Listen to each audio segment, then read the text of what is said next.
काय तुम्हाला वाटतंय 20 लाख सॅलरीवर लाखोंचा इन्कम टॅक्स भरावा लागेल? थांबा, नवीन कायद्यानुसार तुमचा टॅक्स 0 होऊ शकतो. न्यू टॅक्स रिजिम मध्ये 12.75 लाखापर्यंत उत्पन्न टॅक्स फ्री आहे. पण 20 लाखाच्या सॅलरीचं काय? गरज आहे ती फक्त सॅलरी रिस्ट्रक्चरिंगची. पहिलं डिडक्शन सगळ्यांसाठी समान स्टँडर्ड डिडक्शनचे 75,000 सरळ वजा करा.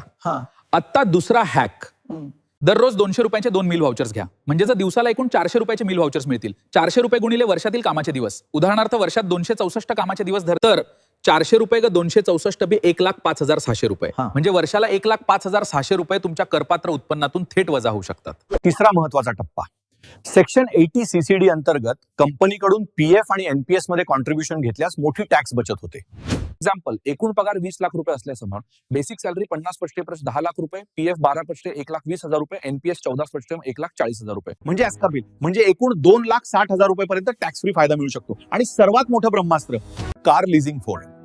गाडी ऑफिस कडून लीजवर घ्या आणि 4,23,000 रुपये टॅक्सेबल सॅलरीतून वजा करा.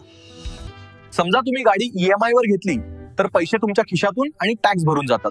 पण कंपनी लीज मध्ये गाडी ऑफिस कडून घेतली जाते, त्यामुळे गाडीचा खर्च तुमच्या टॅक्सेबल सॅलरीमधून कमी होतो. उदाहरणार्थ जवळपास 4,23,000 रुपयांपर्यंतची सॅलरी टॅक्स मधून वजा होऊ शकते. आता बघा गणित, 20 लाखामधून हे सगळे वजा केले की उरले फक्त 11,36,000. आणि नवीन कायद्यानुसार 12.75 लाखापर्यंत टॅक्स 0 येणार.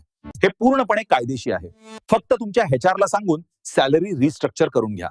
अशाच व्हायरल टॅक्स हॅकसाठी मला आत्ताच फॉलो करा.